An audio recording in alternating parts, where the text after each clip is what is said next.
Okay, there we go. Now we're on YouTube too because we can't play music otherwise. Yeah, Tom Leykis, folks. If you're joining us late, I have Mike Catherwood on, and we were talking about Tom Leykis, the guy who played a misogynist character on radio, and we were just talking about that he couldn't be that guy in real life, and Mike knew him just a little bit. Yeah. Yeah, what's he doing now? Do we know where he is? I mean, what's he I up don't to? know. I don't. I knew that he was podcasting for a while, and he was very committed to his like wine cigar stuff. But I also know that he signed a contract that paid him lots of money to not work. I don't know how much longer it went on after his retirement or his when that station dissolved. But there was a good amount of time where Tom Leykis was still collecting big money to not do anything. So maybe Wow. he's just sitting pretty. Yeah, well, let's hope. We're not here to talk about Tom Leykis. We're here to talk about Mike Catherwood. Mike, you first came to my attention when you were a character on KROQ, Mhm. probably one of the biggest stations around. I mean, in LA, it was what it was. Well, certainly back then. I mean, we're really now into the first generation of people where KROQ Los Angeles 106.7 isn't like a marquee, very important cultural kind of touchstone. I mean, I wouldn't go as far as to say it was an MTV level influence, but certainly in the actual behind the scenes music industry, it was totally like pushing the cutting edge of what is going to be popular music. I've always loved music. I can't play an instrument. I can't do any of that. Love music. Came Mhm. from a musical family. My dad, if he can still blow into a saxophone, would still play. When I got to LA, I found two radio stations. In 1991, pirate radio had just started up. And it was that and it was KROQ. It was those two stations. And I drove a lot because I was a Yeah. trainer driving to people's homes. And it was a battle over which one you listen to. So, right at that time, three things happened when I got to LA. Howard Stern got syndicated, so everyone would listen to 97.1 in the morning. Yep. I wasn't a Kevin and Bean guy that often until later on, when Howard went off. Right. I wasn't one of the people that went over to when Corolla came on. I didn't know the guy. I'd never listened to Loveline or any of it. I went over to Kevin and Bean. And the only reason I did that in the morning was because I listened to KROQ all afternoon. They were already on my preset. This is in the days of no, smartphones. Everyone had presets. Right. Right. So it was Stern in the morning. You would listen to KROQ in the afternoon or pirate radio. That was the Absolutely. three. Yeah. And it was like also, because there was no smartphones and there was no internet, there were these kind of representations of different identities. And it was like a really big, important connection between, the guys that liked Motley Crue and Rat and Guns N' Roses. You wanted to listen to pirate radio. And that was a certain group of people. That was like the jocks and the heshers. And then there was like the alternative crew. And there was really no other place in the country that was playing Depeche Mode and The Cure and the Smiths and also kind of like that mix between punk rock and new wave. Like no one was playing the Talking Heads in pure rotation, even though they were looked at as like the coolest band in the world. In 1986, Right. no one was playing them on the radio, And so like there were the oddballs listen to KROQ, and then there was like the cool kids with their Izod polos and their collars turned up. They were listening to Kiss FM and Rick Dees, But now everything's just everything, because the homogenization of culture has happened because everything's just out on the internet. There's no kind of like identifiable cultural things. Yeah, it is kind of crazy how that's changed. What year did you get to KROQ? 2003.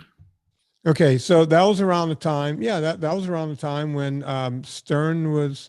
I guess Stern went off the radio in 2005. 2005. Yeah. And I grew up a massive Stern fan myself. I was a terrible student. I applied myself 0 in school as far back as I can remember. But I never ditched school. At least Right. showed up.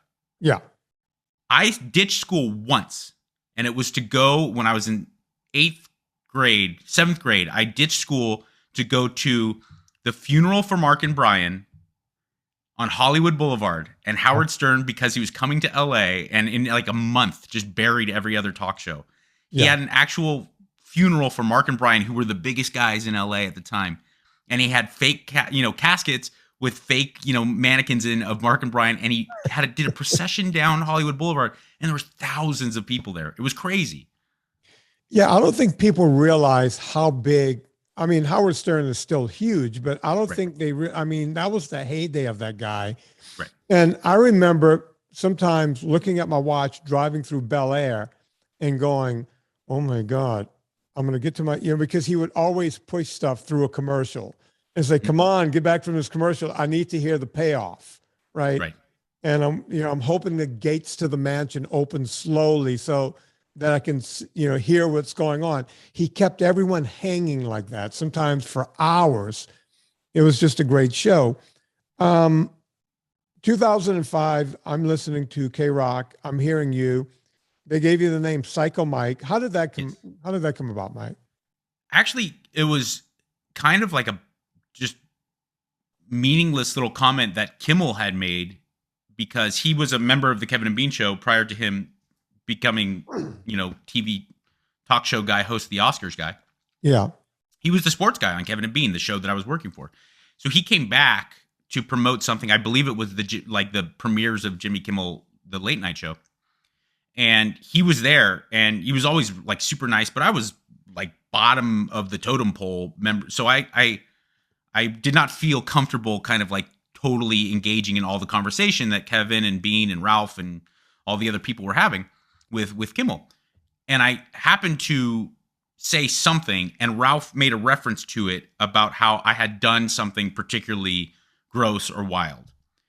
And as Kimmel was leaving, he was like, well, and it was nice to meet you, Psycho Mike over here, the guy who did fill in the blank. I forgot what it was, and it wouldn't be something I would want to talk about on a podcast anyway. It was probably something gross and private. And that's when they're like, oh, that's it. And they came up with that nickname because it filled like the two criteria that radio nicknames have. You can't come up with it on your own, and you can't like it. And I was like, no, people are going to think I'm like this WWE wrestler guy with like a mohawk, and Affliction shirt. And sure enough, that's exactly what people would meet me thousands of times. It'd be me. They're like, you're Psycho Mike. I was like, I know. It's kind of disappointing, isn't it?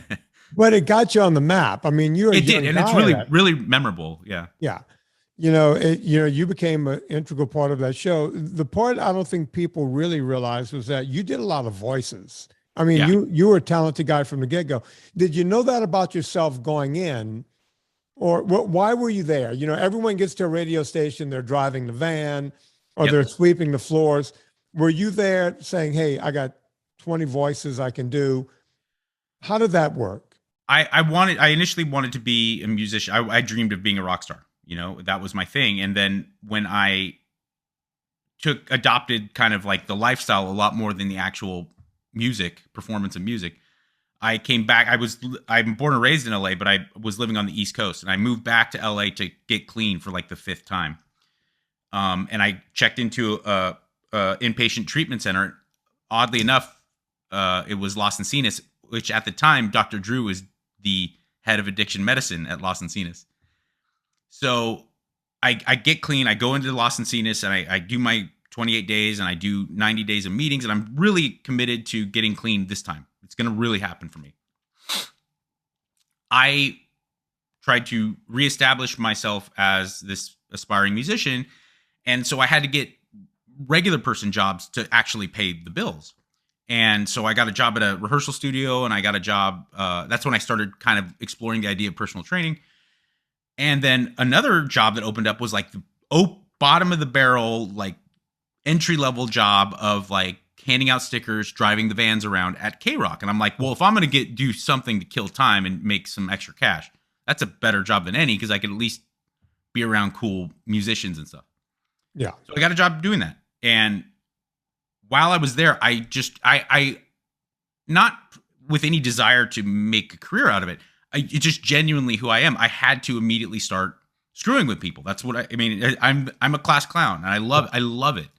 And so I started prank calling the morning show. I started doing, pranking all the jocks and just trying to be myself, and nothing too mean spirited, but just I was doing that. I was doing that kind of stuff. And sure, that kind of snowballed to the point that they were like, hey, we have an opening as a, production guy on the morning show. Would you like to join? And I was like, are you kidding me? This is insane. And so I backed into having like a career in radio. Let's go back to the addiction for a second. Rock star. I mean, if anyone ever looks at a picture of Mike Catherwood, number one, the name Catherwood sounds like a rock star. And you look like a rock star. I mean, you have the classic good looks. You're lean, you're mean. Did you? Which instruments did you play? Were you going for lead singer? What were we looking at? Yeah, I wanted to be a songwriter. I've never been like a big shredder on guitar. I would never like want to brag about my skills as a guitar player. But I started off playing bass just because I could join bands easily when I was really young.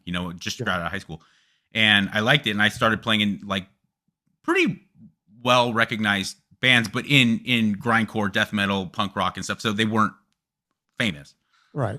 And then but my dream was to be like this Dave Grohl character. I wanted to be the charismatic frontman and write songs and express myself. That was really what I always wanted to do. So yeah, I play guitar and I sing and I write songs, but I realized, and it took some time, not only just maturing as a human, which has a profound effect, but some time away from drugs and alcohol to kind of get my bearings, is that, I really, what my true passion would be was to be someone like, Tenacious D, or Ween or something, these bands that created and express themselves in the same way a comedian would, but with comedy and music, that, and characters and doing stupid voices. I never necessarily had this penchant for the poetry of it or the romantic aspect of rock and roll. It was more about like doing what I've always done, busting chops, being that class clown, but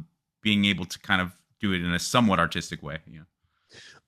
So where does the drugs come in? Did that start in high school and it just snowballed, or what? It was very pedestrian. I mean, I'm like in a lab. If you could invent an alcoholic drug addict,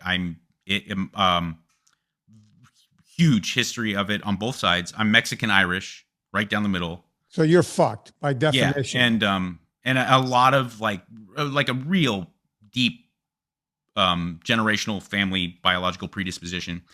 And I took to it in a very normal way, though. I wasn't like someone who was, Anthony Kiedis. I wasn't smoking crack at 10 years old. It was like, break into mom and dad's liquor cabinet summer before freshman year, then get a little buzz, and then sophomore year start drinking on the weekends, then smoke a joint here and there. Next thing you know, maybe we'll explore the hard stuff, and then but I did notice that alongside all of my peers that were doing the same thing, that I would ascend the ranks of more and more reckless behavior much more quickly. It's amazing how some people, I try, I have people, loved ones and friends that are alcoholics. I lost a very close friend to alcoholism about 3 years ago now. And we went to high school. We played high school ball together. He was this great guy. And no one knew that Danny even had a problem.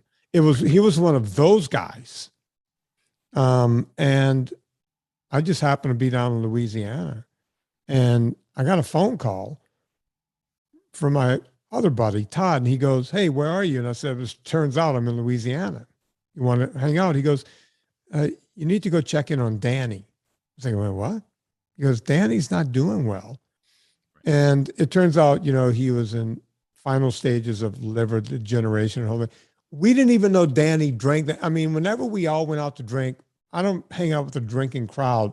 We wouldn't even go out to drink. We'd go to a restaurant. Everybody might have a drink. Half the guys had iced tea. That's my crowd, bunch of nerds. right? And it's like, well, never saw Danny even order a second drink. You know, he wasn't that guy. He was a closet drinker. Yeah. And he drank, you know, his wife left him 6 months before he died. And we couldn't, it's like, we were all going, that bitch, Danny's such a great guy. What's going on? And she kept saying, I don't think you guys understand who Danny is, but no one told us anything. And then I visited Danny. His skin was yellow. His eyes were yellow.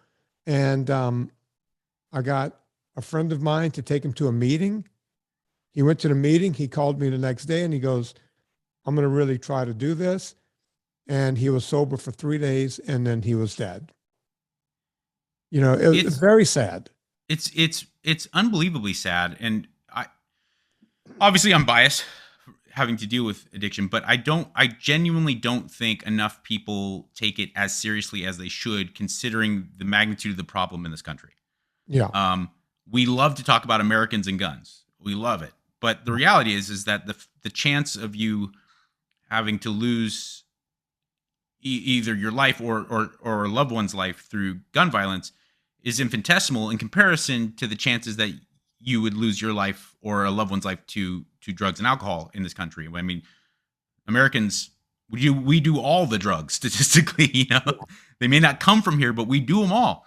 And I just think that it's one of those things like you're pointing out with your friend. Hollywood does a terrible job of ever really representing the subtlety that comes with real addiction. It's not like Leaving Las Vegas where, you know, of course that happens. There's the people that are just wild. They're just right out of the gate. But for the most part, it's so isolating. It sucks the life out of you so kind of slowly, but perniciously. It's not one of these things that is lived out in these kind of grandiose ways, you know? Yeah, it really is sad. And I've seen, you know, 12-step programs save a lot of loved ones for me, you know, people that I really care about. And it really bothers me when there is all of this help. And then some people, no matter what, they won't choose to take that help. And there's nothing we can do about that. There really isn't. That's I think another thing that I like. My struggle with my personal addiction and recovery is my own thing. And it was, sure, I'm not going to sit here and create this narrative that it wasn't hard. I mean, there was struggle. There still is, but nowhere near the struggle that I must imagine a husband or a wife or a parent or a sibling has watching someone kill themselves on this installment plan, because there's just nothing you can fucking do about it. I mean, literally nothing. You can try and nudge them in the right direction. You can tell them you love them, but you can't just take booze and drugs away from them. I mean, there's just nothing you can do. It's a disease that has to be dealt with. And if someone isn't going to receive their therapy, there's nothing you can do. That's it. Right. And I remember with one of the cases, you know, someone I really cared about, you know, I kept hearing is getting worse and worse and worse. And I kept talking to another friend and I kept saying, okay, what if I go down and we do a big intervention? And she says it won't work. I said, yeah, no, we'll get everyone. We'll tell them how much we love him and the whole thing, big intervention. She goes, it'll never work. Interventions never, she goes, they hardly ever work. And I finally said, what will work? She said, you got to get all the people around that person to go to an Al-Anon meeting. And I went, no, they don't have a problem. Yeah. And she goes, they're dancing with him. They're dancing. They need to leave the dance floor. And maybe, just maybe, he'll be out there dancing alone for long enough, feeling silly, to where he goes and gets help. I couldn't agree more. And I, you know, just using my own experience, because that's all I really have. I'm not, you know, like Dr. Drew, I'm not a learned man when it comes to this stuff. I just have my experience with it. You know, so many of my friends and my family who were great and amazing and supportive, but they kind of coddled me once I had the self-awareness to say, like, yes, I definitely have a problem. But then they still hang out with me. They'd still, you know, every once in a while when I put on a desperate enough look, my dad would still slip me a 20, you know. Yeah. I had one friend, and his name's Hunter. He's still a real close friend of mine to this day. And he's like, I don't want anything to do with you. Yeah. You get clean, I'll hang out with you every day of my life. I love it. I love you as a person. But you in this state, I'm no longer gonna be an accomplice to this. So, and he slammed the door on my face, and that was it.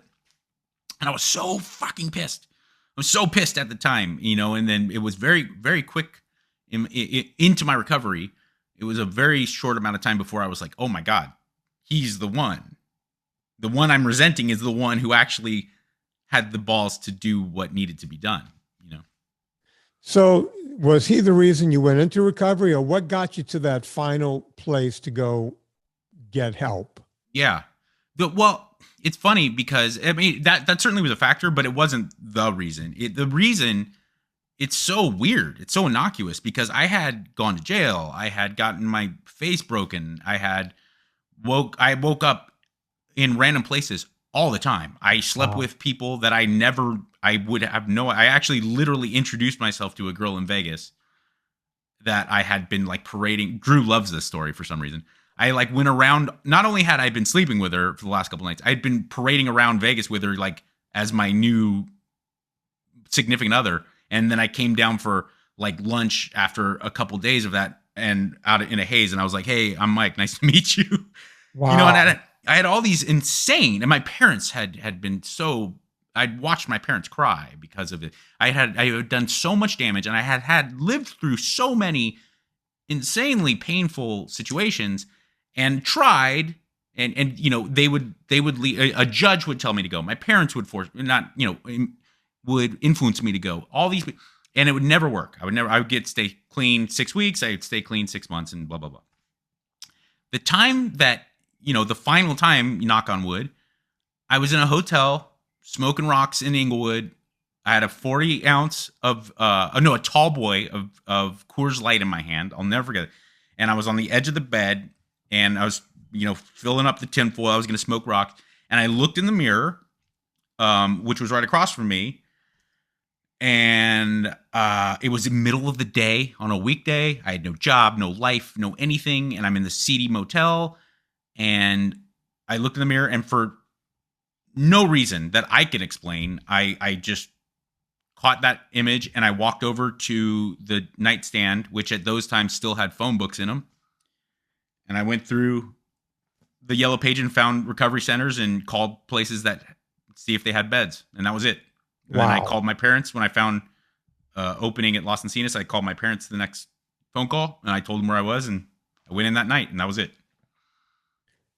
Didn't even smoke the drugs. You just put the. I totally did. Yeah, and then had my parents stop on the way home from there to get a 6-pack so that I could at least, because I was like, if I'm going out, I'm going to go out. Yeah. Yeah. So you were going to have fun until that last second. Did you? Yeah, and part of me is just the addict. I just needed it. But another part of me was like, look, I don't want to just stop cold turkey now in the who knows, maybe 2-3 hours of that window where I'm waiting to get into this place. I'd rather go right to the brink when they can give me the drugs that would prevent me from having a seizure or prevent me from having DTs, So there was some kind of intellectual component, but it mostly was just my desire to continue to stay. Just to keep drinking. Yeah. Do you follow any of the 12-step programs, or do you do any of that? Yeah, absolutely. Yeah. And I'm super, I'm a big positive and open proponent of it. But I also, I don't like when a lot of people who are in 12-step, they do browbeat people with this idea that it is, I don't care. I don't care. If you have a problem and something helps you get clean, right. 12-step worked for me, and I'm a big believer in it, and I like it, and I support it, and I promote it. But I don't care. If you have some other wacky alternative means that keeps you clean, any port in a storm in my perspective. How many years? How long have you been clean? It'll be 20 in October. That's amazing, isn't it? I mean, and every day is a brand new day, right? You got to wake up and do it again. Yeah. It's definitely crazy to think about it, that pretty soon I'll be sober, over half of my life. I'll be in recovery. Yeah. And that's like, it's kind of weird to think about. But at the same time, it's also, I never like to forget that I was that guy that got to that point, that was a liar, a cheater, a thief, and I did all these things. But at the same time, I recognize, and I could, with real sincere confidence, can say, like, the man I am now is a lot more congruent with who I really am, with who my soul is. I'm not a reckless, dangerous, kind of living by the edge of my seat rebel. I don't. Being a touring musician would be torture for me. Being a rock star would be torture. I love reading books with my daughter and going for walks and driving a Volvo because it's safe. Yeah. I'm not that guy. I really like being able to go to sleep and wake up in the morning and be pretty happy with who I am. And not having that danger in my life is perfectly fine with me. Well, this is all coming on the heels of Taylor Hawkins, and who I didn't, I don't want to misconstrue this. I didn't know the man. I met the man on maybe a dozen occasions because we had mutual friends, and I would often see him on a mountain bike up on Amundsen Ranch, right there and right behind Hidden Hills, that area. And once you know someone through friends, you give the high hand whenever he's passing and I was running or whatever. And then when you wake up one day and you go, Taylor Hawkins died and he's 50, and I'm going, he seemed like a pretty healthy guy. And then you read, he had a lot of drugs in his system. And I'm like, damn, I always thought maybe the guy was clean. He was always out exercising, but apparently he was fighting some demons. And that's another thing, like with modern drug addiction, so often it's, not the typical heroin, meth, cocaine stuff. Now it's this mixture of pills, and you mix the benzos with the painkillers, and you can be a pretty healthy person that holds down your job, that is smiles to most people around you, and you fucking die. Like, really, it's it's happened far too often with even just with celebrities. I don't want to get into privately, the people we know. Yeah. But that's how people die now from drug addiction. It's not in a heroin den because you got a bad dose. You're a perfectly healthy, seemingly normal person that doesn't wake up because of the mixture of this one drug that's getting your heart going and another one that's slowing it down, and you just stop breathing. And it's really scary. Before we move on to what I really want to talk to you about, did you see Dope Sick on, I think it was on Netflix or one of those? Is that pretty accurate as to how these things can start? Yeah. You know what? It is, but there's also, like, understandably, I'm not, how I liken it is that how Drew looks at medical television shows. Yeah. Where he's like, oh, that's a great show. I love it. The writing's amazing. I mean, it was all bullshit, but it was really amazing. That's how there's gotta be, like, as we were talking about at the beginning, the reality of addiction. It would be a terrible movie. It would be too thoroughly boring and depressing. So there's obviously, like, these aggrandized Hollywood things, but there was some nuggets. I have seen two movies where I was like, oh gosh, this is actually almost a bit traumatic to watch because it was so real. And that is Beautiful Boy, came out like 3 or 4 years ago with with Timothy Chalamet and Steve Carell. That was so on the nose.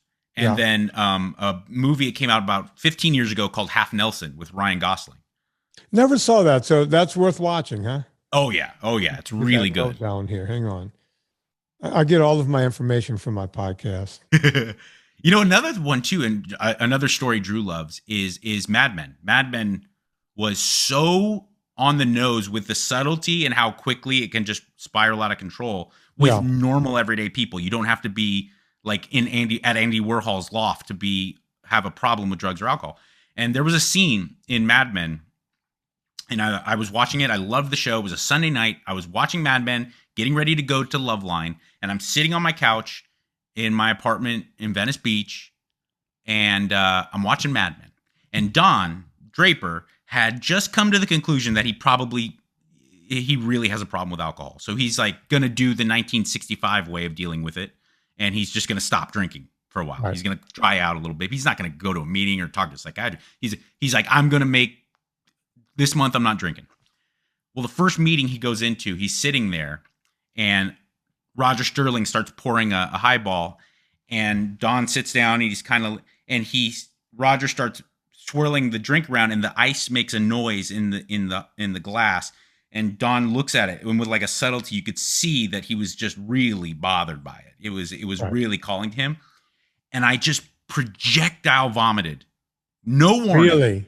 I'm just on my couch and I just go, Bloor! And I had such a visceral reaction to it because it was so realistic. And then now we've come to know that Jon Hamm, the actor who portrayed Don, actually is in recovery now and has a problem with drugs and alcohol. Oh, really? I didn't realize so that. There's some connection there, but it was so spot on, like the subtlety of where he was so uncomfortable and fidgety and anxiety ridden by hearing the delightful sound of the ice in the glass. And I just reacted that way. It was crazy. I'd never had that kind of purely animal reaction to something before. And for anyone listening, Mike has a real resemblance to Jon Hamm. I don't know if anyone's ever told you that. That's the best compliment I ever got. I wish I had the same resemblance in my underwear. I don't know if you've heard the legend of the Hamaconda. No, this is the first time I'm hearing it. This is 100% true. Really? This is a tough story to tell. My daughter just walked in. Yes? There's one in the hallway. Didn't you see the sparkly one in the hallway? That one doesn't work. Oh, use the one next to our bed. Okay. Thank you. Sorry about that. So thank God she takes after they the wife. literally, this is, check it out, had to approach Jon Hamm about wearing more rigid underwear on the set of Mad Men because his bulge was so distracting. Really? The Hamaconda. The Hamaconda. And look, I'm sorry that the guy has a problem with alcohol, but come on, he's got it all, right? He's got it all. He's the best looking man on the planet. Yes. His daughter's back. Hey, can you see that I'm doing something? Yes. You've been plugging it in there next to our bed. Yes, mom's side. For the last week, you've been plugging it in there, honey. God, give me a second. I love that we start talking about another man's junk and then. Oh, this is the funniest thing I've ever done.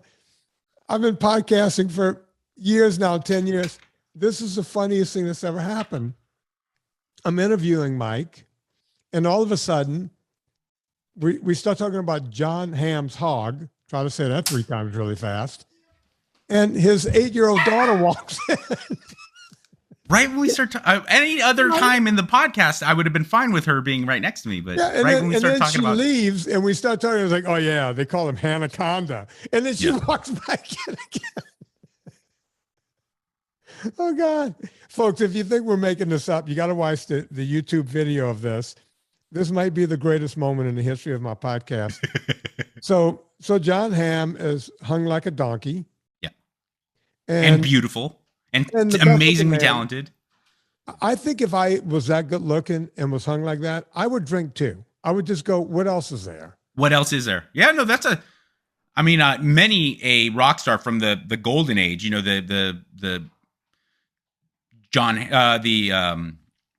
members of like Zeppelin, like John Bonham before he died talked about, he's like, where do you go? Robert Plant talked about, he said, from 1973 to 1980, I was either currently at the moment having sex, on my way to having sex, or just finishing having sex. Like for an entire decade. Yeah. Where do you go from there? How do you, Corolla always has a thing about, he talks about Richard Gere with the gerbil. He goes, I can believe the gerbil story because you're Richard Gere. You've had sex with every woman in the world. You're looking for something different. He's like, got a gerbil? Bring it over here. Yeah. But this show's gone way off the edge. Folks, we're going to come back in just a second and talk to Mike about how he keeps his body looking the way it looks, because he went from junkie to looking like a god. Just go check out his Instagram and you'll see what I'm talking about. And we're going to find out how he did that.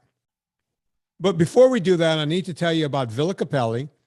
Villa Cappelli is the longest running sponsor of this show. They've been with us, hell, for 9 years. Paul Cappelli was still alive. I still can't believe the guy is gone, but his husband, Stephen Crutchfield, picked up the torch and just kept shaking those olives from the trees and making olive oil over in Puglia, Italy. And it's the best olive oil on the planet. If you think I'm kidding, here's an endorsement.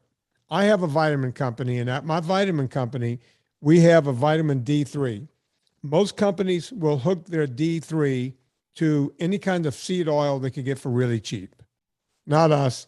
I called up Villa Cappelli. We got barrels of it shipped, and we only connect our D to Villa Cappelli olive oil. If you want to get the best olive oil on the planet, go to villacappelli.com. When you get to checkout, put in promo code Vinnie, VINNIE, for 10% off. If you spend more than $100, you will get free shipping. So look, do the math. Spend about $115. After 10%, you'll still be over $100, and you'll get free shipping. 3 liters of olive oil is heavy. You're going to save a ton of money on the shipping and 10% off. Go check out Villa Cappelli. It's the real stuff. We're talking to Mike Catherwood. Mike, I've been a fan for a long time. I met you through Dr. Drew. Yep. You're one of these guys that keep your body in impeccable shape. And you don't have to go any further than Instagram to see this. Sometimes I'm on Instagram looking at it going, I need to go work out again. How do you do it? How do you keep yourself in shape? Is it all genetics? Let's talk about it. Well, it's definitely not genetics. My mom's 4'10", 4'11", and maybe 85 pounds. And my dad's a 5'6", really fat person. So, I mean, it's not, and I've just come from, I'm not trying to be disparaging to my family, but I don't have any muscular, strapping, lean people in my family for any amount of generations. So, it's funny because you say you look at these pictures and you're like, I got to go work out again. Getting to the point where I could drug-free maintain a physique that I actually really feel, I want to say proud of, but at least comfortable enough in to constantly have my shirt off and do things and not really worry about my appearance. It came with having the self-discipline to not train every day and not push myself too much and not try to overlook my internal health for the sake of some small, minuscule gain in my external, in my appearance, in my, for the aesthetic. I had to like really find that synergy between my mental health and my emotional health and what I did in the gym and what the food that I put in my mouth.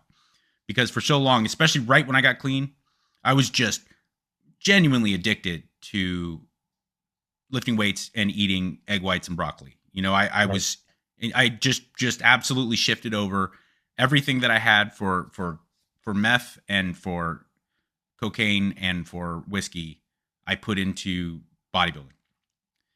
And sure, especially at 25, I started to make incredible gains visually, but I completely overlooked anything that might be anything that was affecting me internally. And I don't just necessarily mean my internal organs, although I was damaging them.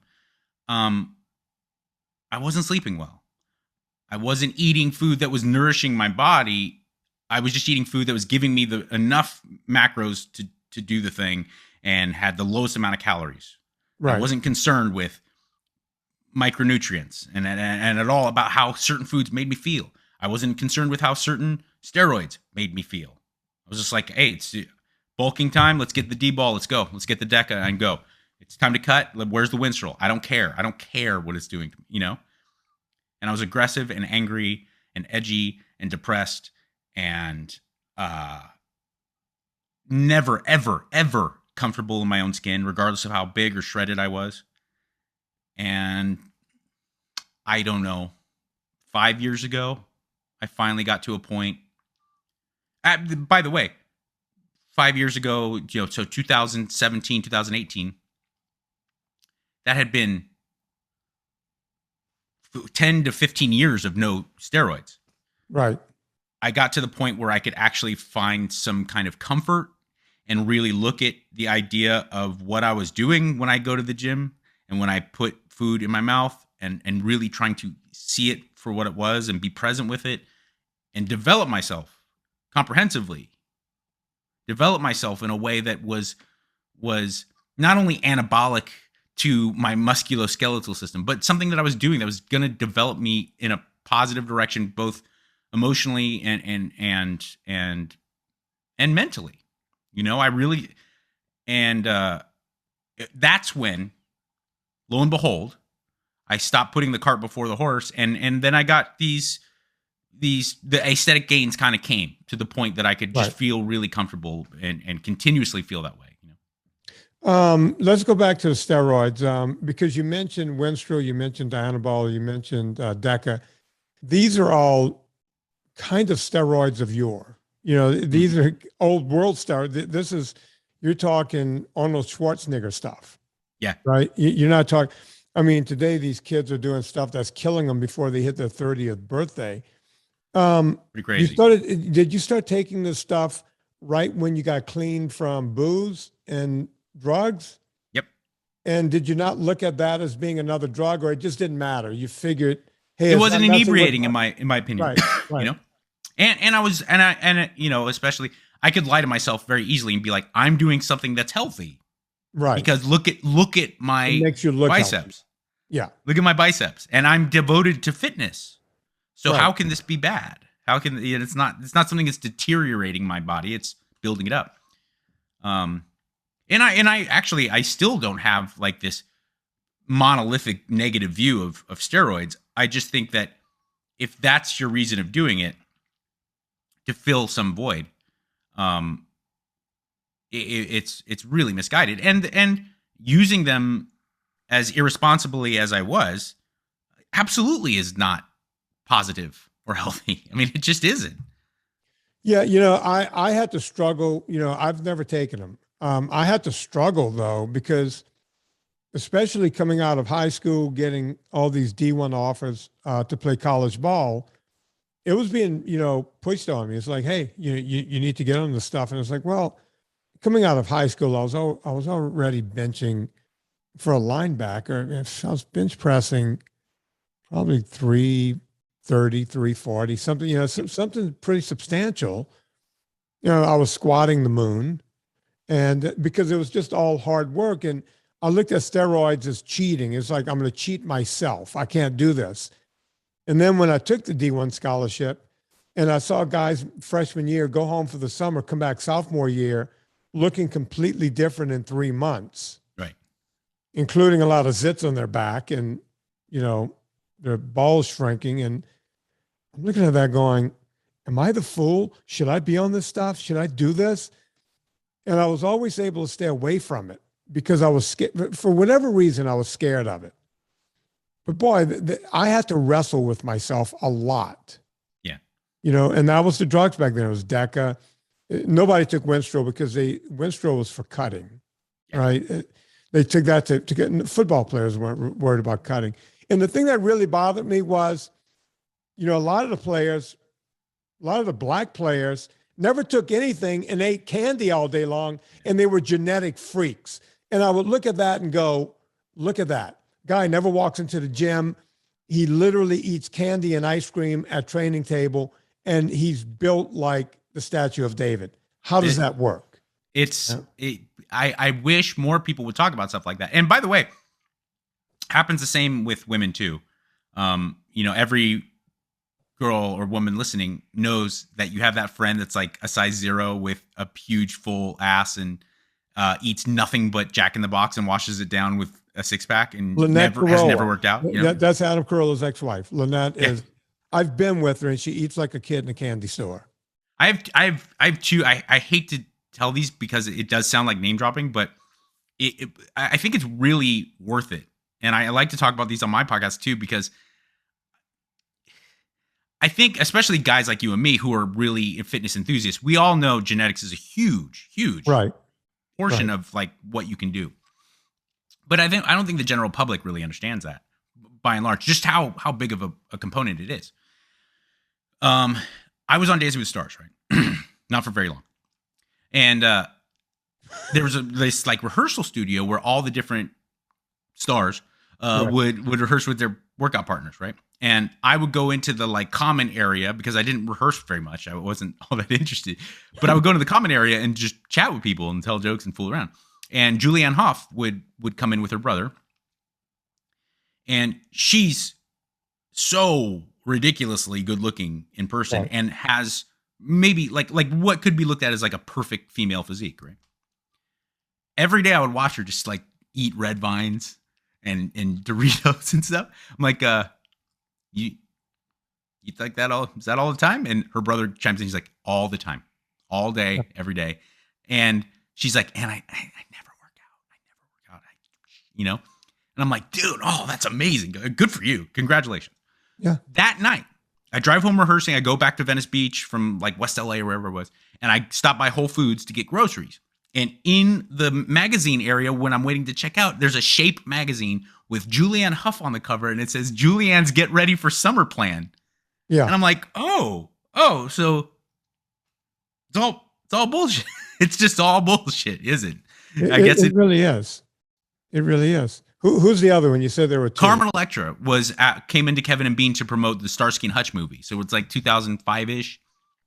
And she was one of the like hot damsel in distress in this movie. And Carmen Electra is, again, so unbelievably beautiful with an almost like cartoonish physique. She's so thin and so busty and really like lean and looks great. In the time that she was in the green room waiting to go on the air, just in that time, in the 20 minutes, I watched her have 2 bagels and cream cheese and 2 regular Cokes. Wow. Not Diet Coke, 2 regular Cokes. And I go, that's how you eat all day? She's like, oh, I've never once thought about what I put in my mouth. I just, whatever's yummy, I eat. And I'm like, I've always tried to explain that there's another story out there similar to that, or not dissimilar to that. I had a couple of clients, because I worked with celebrities a lot, right? And the usual celebrity I worked with was, mommy shot a movie. The movie takes a year to come out. Mommy uses that time to have a baby. Now she's got the baby weight and she's got to go promote said movie. Yeah, I watched my wife go through it. Totally. That's a big thing. Exactly. I was going to get into you and your wife and being with an actress because I'm with an actress and we have to. It's a unique thing. Yeah, it's its own thing. Yeah. And they would call me in and it's like, okay, you got 3 weeks to get all this weight off, the baby weight off of this woman. But they would also call me whenever these, and I'm not going to mention the brands, Weight Watchers. I'm not going to mention the brands. I'm fast. I'm just not going to mention any of the brands, Jenny Craig. Sure. Where they would use actors and actresses and go, I took all the weight off. Drinking 2 things a day and then eating a sensible meal. No, you guys got Vinnie in there for 6 weeks where I had to go through and make these people hate me to look a certain way for 5 minutes to shoot your stupid ad. And then they went right back to what they were doing before. So when people look at Hollywood, there's the Carmen Electras of the world. And then there's these people that are fat and they get thin and get fat again. Yeah. I've always said they make money on the way up and on the way down weight-wise. That's happening a lot more nowadays. That used to be almost exclusively a female thing because there was the Stallones, the Van Dammes and the Schwarzeneggers, but then there was just everyone else. There was normal male actors, but those guys were the only ones who are like muscle bound and action stars. Now you're starting to see like regular dudes, comedic actors who are like have to get ready for an action movie and they just get friggin' jacked. Almost immediately they go back 3 months out of filming that movie. They're back to, man tits. Yeah. It's just not sustainable. It's not realistic, Yeah, no, it would always drive me nuts. And it's one of the reasons I started this podcast was to start telling the truth about that whole deal. Your wife, let's talk about her. First, how did you get such a beautiful woman? And how did all of that start? How did you meet? Oh, we met on Loveline. She came in to promote. She was on a CBS show called Rules of Engagement. At that time, it's probably around 2011, Right. and she was a guest on Loveline, and that's how we met. And I certainly thought she was beautiful, and I really enjoyed spending time with her. She was very nice. But I never, ever, at all thought that she had any interest in me. I mean, Wait, when you work in, we have to tell the audience who she is. She's Bianca. Is it Kylik? Yes, Kylik. I can never pronounce. That's a tough one. Believe me, I get it. Bianca Kylik. Yeah, she. So she was on the show and she came in to promote it. And I'm sure it was the same thing for you as a younger single man, as a trainer, especially a trainer who's like working with celebrities and people in that entertainment industry. Right. Professionally, you're meeting a different, beautiful, amazing woman every day, but it's a professional thing. And so you're like, yeah, damn, she's hot, but I'm her trainer. Right. You know what I'm saying? Like, you don't go into it with this notion that she would have anything to do with you. She's here literally working. She's on this radio show to promote her. She doesn't, so I didn't think anything of it. Well, apparently she was smitten with me, and she tried to get my number. She asked her publicist to ask our producer to get my contact information, and she was just going to couch it by saying, I just want to send a thank you note. And she did. Then finally she couldn't get any of the traditional contact information. She didn't get my email or number. So she hit me up on Twitter. Oh, wow. Like, oh, I really enjoyed the show tonight. Thank you so much, at Mike Catherwood. And I was like, oh, well, thank you, Bianca Kylik. You were awesome. It was really fun having you on the show. I hope you come back soon. Then she responds again, and I'm like, yeah, all right, see you around. And she tells this story as if it's like, how could he be so dumb? How could he? And I honestly was. I was just, I guess, completely tone deaf to her trying to push this idea of us maybe going out. And so, like, 9-10 months go by. Oh, wow. And we have another cast member of the show on to promote a movie. It was Wendy McClendon Covey, I believe is her full name. She was in Bridesmaids, but she was also on Rules of Engagement with Bianca. Yeah. So I'm promoting Bridesmaids, and then I also mentioned that she's on Rules of Engagement. And I was like, oh, say hello to our girl Bianca when you go back to work. And she's like, oh yeah, I love Bianca. So she does. She goes back to Rules of Engagement set and goes like, oh, the guy on Loveline was mentioned you. He said and she goes, oh. So then she DMs me on Twitter. She's like, what are you doing talking about me? And I was like, oh, I told Wendy, and so finally she was like, are you gonna, like, seriously, are you this dumb? Are you gonna ask me out or not? And that's how we got together. Wow. Yeah. I need that. I'm terrible. I have no game. Well, you see, my thing with actresses was it was just off limits. I just didn't do it because I was looking at everyone as a paycheck, and I could not screw up a paycheck, and then I was, Serena, when she hit, I guess she hit 43 or 44, and the jobs quit coming in. Yeah. Right. She went from CBS offering her deals and all this kind of stuff and all this crap to nothing. And she noticed it happening to two of her friends before her. She noticed it happening to, I'm going to name drop here. Jennifer Grey. Mm-hmm. And also, who was the little girl in Paper Moon? Why can't I think of her name? Paper Moon. I can't think of it either. Oh, beautiful actress, Richard Majigga's daughter. Everyone's yelling at me right now because I can't remember her name. And we got to look it up because that's what we do. You doing it or am I doing it? We're both doing it. Paper Moon. Why can't I think of her name? Her dad is a famous actor who was married to Farrah Fawcett. Why can't I think of her name? Is it 1973 film cast? Is it Tatum O'Neal? Tatum O'Neal, thank you. Yes. Yeah, Serena was doing a telenovela with Tatum O'Neal, and she started talking about how her phone wasn't ringing. Right. So she's going, wait a minute. Two actresses who are way more famous than me are their phones, we're all the same age. Nobody's phone is ringing. She went out and got a real estate license, started selling real estate on the side. And when I met her, I didn't know who she was. I met her in a parking lot at a Starbucks. Chance meeting. I was with a friend who knew her. We traded numbers. We set up an impromptu date. And right before I went on the date, a buddy of mine said, hey, why don't you come out to dinner with me and my wife tonight? And I went, no, I got a date. And he goes, with who? And I said, oh, with one of the mommies. She's got a kid at the school your kid goes to. And he goes, oh, what's her name? And I said, I think it's a married name, but she's Serena Scott Thomas. I don't know.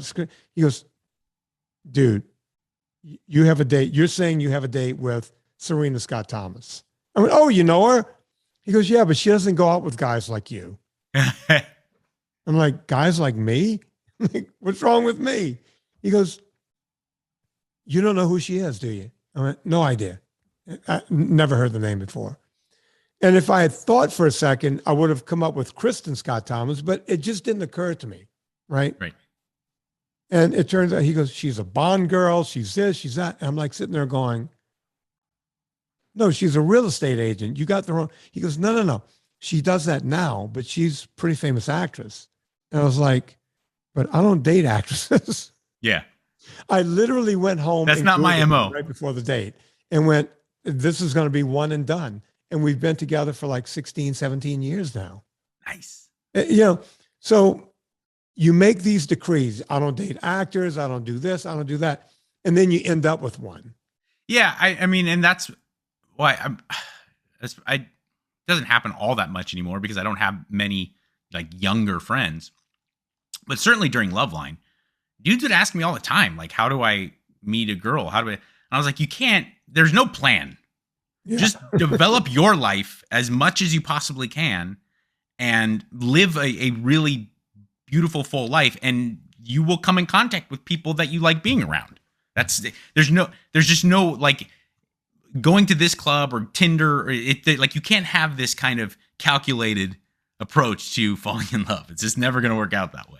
Yeah, I've never, people have asked me, I was like, what would you do today if Tinder and all that was around? I was like, I don't know. I don't know how that works. I don't know what it is. I could tell you what I'd be like. I'd be a bum. I'd be a bum on the streets. I'd have no life. I'd have no career. If I had like poontang room service, yeah, I could just go on Tinder. I would just be awash in a sea of my own spunk all day. Yeah, how would you even find a relationship? You can't, right? No, no. I know what I was like when I was younger. It was just hot and cold running women. Yeah. I know this makes it sound like Tom Leykis misogynist type, but it's just the truth. Guys, it's just the reality of it. And like for so long, because I was I was a tremendous man whore. And for so long, I never was capable of finding a like a real relationship because I never was motivated because I could just get sex. Right. That actually was much more. I know like guys are probably listening going, cry me a river, but I had a cool job. I was single and I had enough money. I wasn't balling or anything, but I had enough money to like really appeal to people because not necessarily because they're gold diggers, but it's like I gave off a certain air of like ambition and hard work. There was something about it. So I had this life. And I was working in the entertainment industry. And at that time, I was married before. I was married as a really young guy. Oh, wow. I didn't know that. I got divorced when I was 27. And so right then, like by the grace of God, I'm sure made my ex-wife really happy. I started getting on TV a lot. So I'm on TV and it was like, I never really got motivated to then really go through what you need to go through to find someone that you want to spend the rest of your life with. Because I could, without being too gross or without being too misogynistic, without making all these girls that I'm talking about feel like I'm a jerk. I could have a lot of casual kind of encounters that never really motivated me to like really look for a girlfriend. And, so I don't know what I'd do if I could really put that on turbocharge with Tinder. I think it would be horrible for me. Yeah, my thing was not much different than yours, except for the fact that I used the fact that I worked 24/7. When, I would have a few dates with the same girl and they would go, well, you work every weekend? Yeah. You work all the time? Yeah. And when you're not working, you seem to be on a bicycle all the time? Yeah. Yeah. When do you have time for me? That's right. And then they would be gone. Yeah. I always did that too. And I genuinely was working a lot, but I also, and it took me years to, much like the steroid thing, it took me years to kind of look back on it and go like, it was that at that time, I was so insecure about most things. Like I certainly was confident in some arenas, but in reality, when it came down to just really being myself, I was so profoundly insecure that when you added in this aspect of me finding this girl attractive that I'm sitting across from, I got so conscious of what I was saying and what I was doing that I had no ability to just relax into my own skin. And now it's like crazy because now that I'm a married man, happily married man, I have no, even though I'm gross, super gross and horny, and every girl I see, I'm, like looking at like a hungry animal. I have no aspiration to cheat or anything. And I don't even flirt with the idea of it, but I am so much more charismatic with women now because I'm not trying to do anything. I'm not conscious of anything. I just see it as whether she's a beautiful female or a dude that I just met at the gym, there's the same kind of, there's the same kind of like areas of my brain fire up, like there's no weird dissonance of like trying to be something that I'm not. And I could like identify now, in 2010, how horribly insecure I was and how hard I was trying to put on this image of being something that I just wasn't. Well, for the lack of any other term, I think we call it being comfortable in your own skin. Yeah. You've become the man you wanted to become, and there you are. And you ended up with a beautiful wife. And I just met your daughter on screen. Beautiful kid. So thank you. You got it all. Now, Mike, am I right in thinking that you moved out of LA too, or where are you? I did. Yeah. I live in like a little bit outside of Austin, Texas, on Lake Travis. So you moved from LA back to LA? Is that what you did? Because everybody I know in LA except me, well, we're out of here, and they went to Austin. Yeah, it's definitely a burgeoning kind of entertainment industry, but I live far enough outside of Austin that I'm close enough that if I want to go see a show or something, art exhibit, I can. But I'm far enough away that I do live in a different world. When I go into like train it on it or something, or if I go into Austin proper, I recognize the difference very quickly. I mean, I live in farmland. I have an 8-acre farm. And, let me put it this way. The local gas stations I go to fill up my cars at have fishing line, tackle, and ammo. Right. So I live in Texas. Yeah, you live in the real Texas. By the way, what are you guys paying for gas right now? Expensive, but nowhere near what I think people in California are paying. I just filled up. So premium is like $4.20. I filled up this morning and I took a picture just to send it to some of my LA friends. Paid $3.85. Nice. $3.85. That would be like legendarily cheap in LA, I don't know if you can see it there. I do. I certainly do. Yeah, like it's never $3.85 in LA. And when I first moved here, it was in the ones. Yeah. Gas was in the ones. It was like $1.85, $1.90, something like that. When I first moved here, gas was, regular was, it was probably just barely over $2. And that was like September. So things have definitely changed. But I unfortunately, I was driving my wife's car because she's out of town working. So that takes premium. So I had to buck up a little bit and pay a little extra. How does it work for her with the acting and everything else? Is she, because we have a screen, that television you can see in this mirror. Yeah. There's a big black, we have a big black curtain that goes across that. Yeah. And she just does auditions right here in my office. That's exactly what we do. Yeah. Yeah. I always joke with people. I mean, there's a piece of seriousness here, but it's when it first started, kind of the lockdown where auditions and even chemistry reads and everything were completely done at home. Right. I was just like, okay, yeah, stand there. And I hold the iPhone. And now I'm like David Fincher.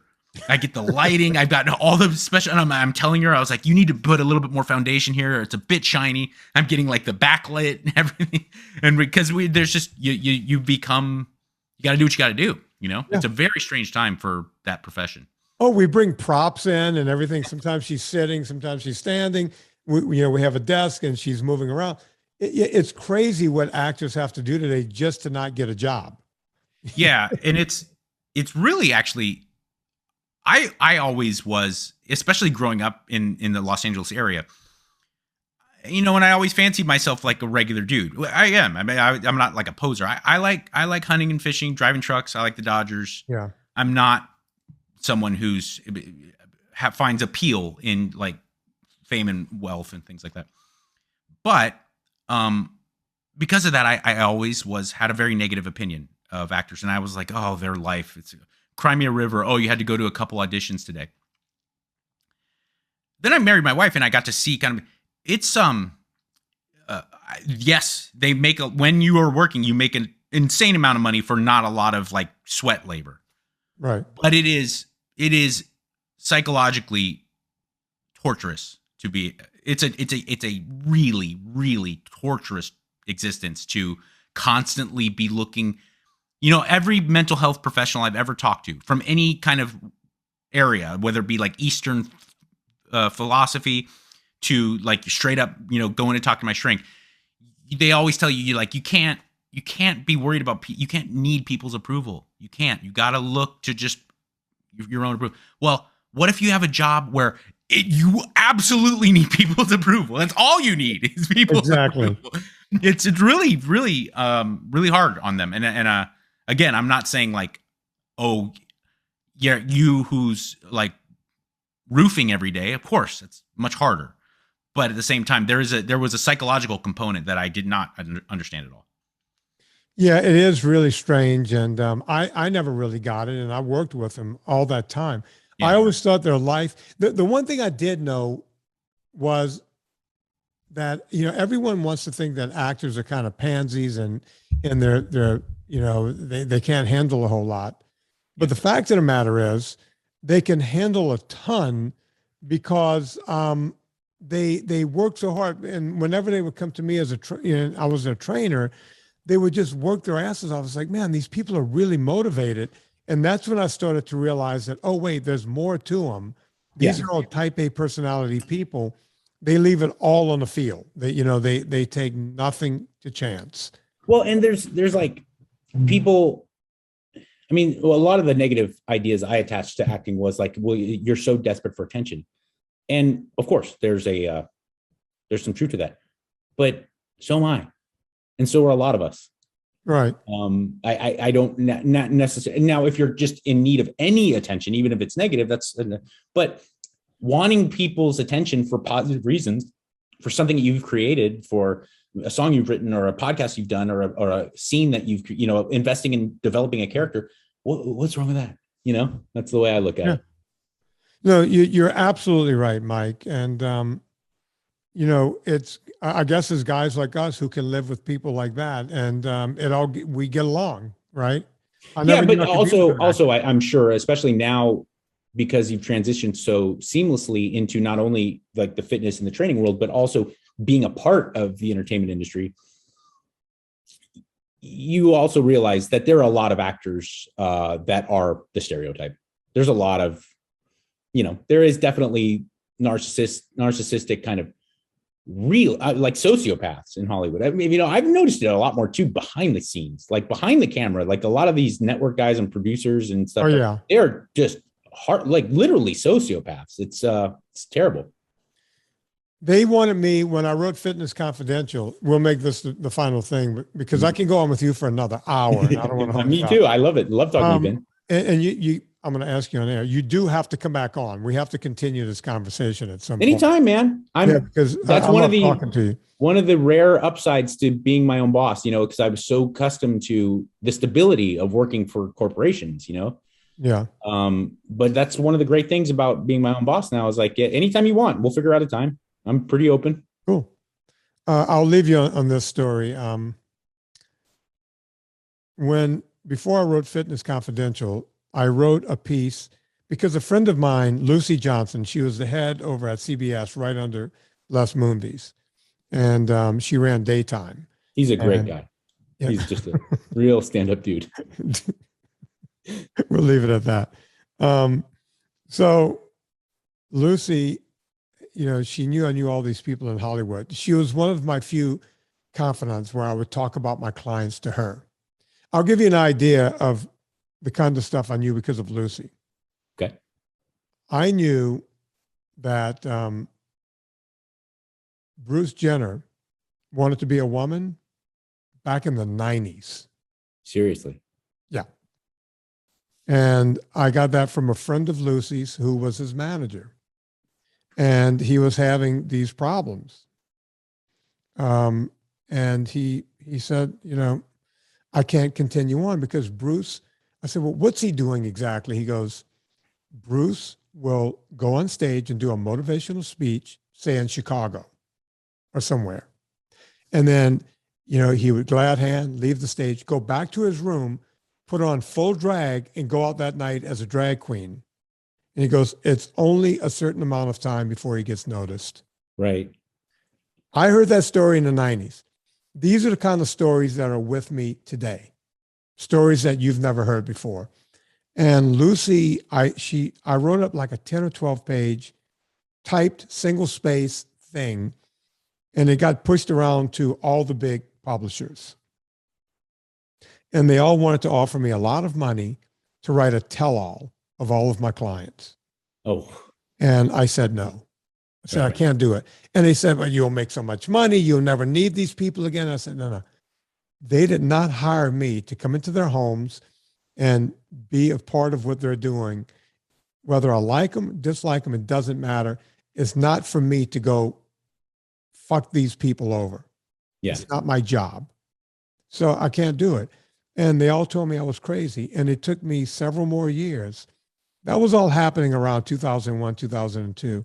It took me several more years before Dean Laurie convinced me to write Fitness Confidential, where I didn't really write about my clients. I wrote about me, who had to deal with my clients. I couldn't do it any other way. And these stories will die with me. I happen to be weird, like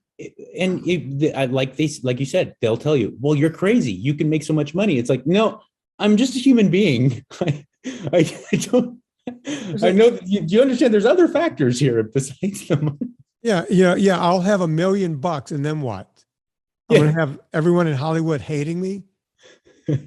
You want to build? I've never, luckily, because I don't have much dirt on celebrities, but I'll leave you with this one.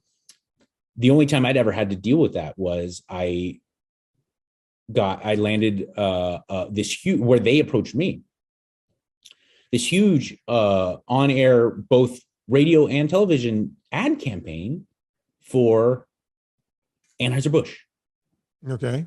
Yeah, great product. Yeah, great American, foundational American company. It's awesome. Great, awesome. Budweiser. But I was like, guys, please, politely decline. But I'm in recovery. I'm an alcoholic. I can't promote beer. Great. I'm sure there's someone else out there who would be happy to, and the money could. And they're like, "Are you fucking crazy?" Yeah. I was like, dude, I understand how much money that is. That's awesome. But I go on Loveline every night and tell people about like the struggles and talk to these poor people who are still suffering and give them hope. And you wanted to go tell people. And there was not one person in the room except for my manager at the time, who, God rest his soul, Drew's old manager. I'm sure you knew him, Howard Lapidus. Howard Lapidus. There wasn't one person besides Howard who was like, "Oh yeah, we understand." Yeah. Yeah. People just don't get it. They don't get it. And they think everything is going to, the dollar bill saves everything. And it just doesn't. That's why I do this podcast for free. I do one ad for Villa Cappelli. Sometimes I'll do a second ad, but I tell people, look, it's like PBS.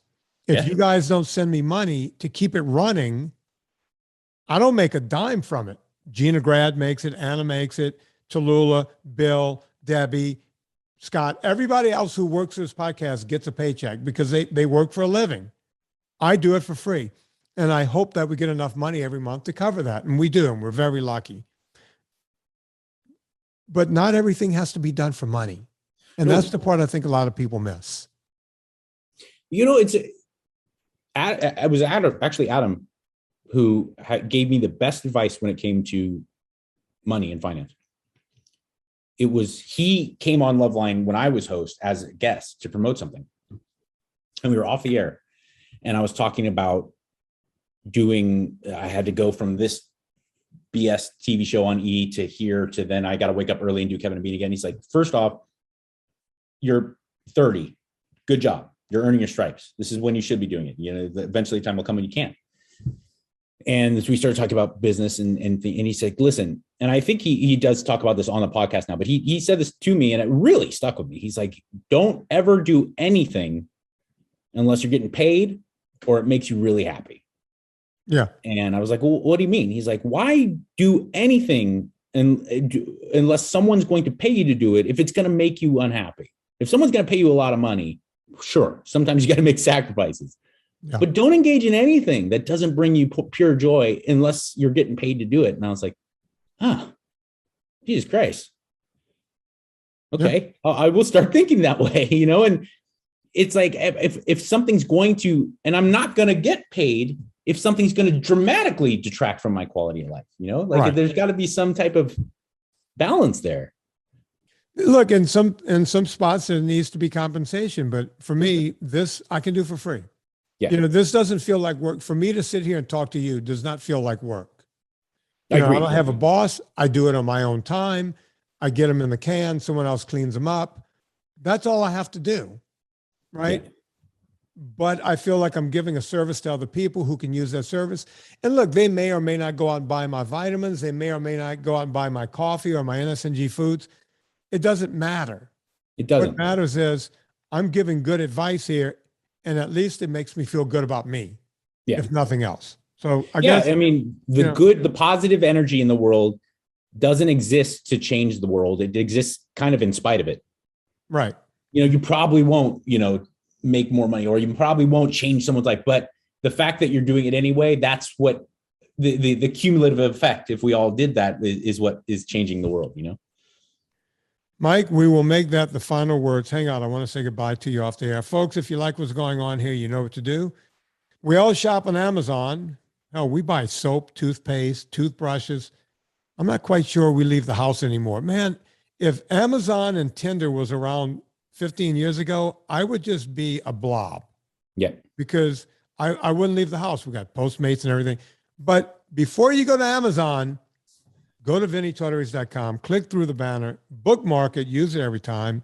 It puts coal on the fire and it gets my train down the track. Also, we were just talking about the Superfan page. Hey, I was doing Superfan page long before, what's that thing called where people hook up to it? And Reddit? No, the thing where people give money. Patreon. I was Patreon before Patreon, damn it. We've been having a paywall for 10 years. Go check it out at VinnieTortorich.com. Mike, I need you here just so that you can guess at what I'm thinking. So you sound like my dad. We didn't even get in. I wanted to get into, the movie. We'll do it next time. Write this down because I'll forget. I wanted to talk to you about the movie Bigger, Stronger, Faster. I thought Chris Bell did a great job of that. Mm-hmm. I like Chris and his brother a lot. Mark Smelly Bell. Great guys.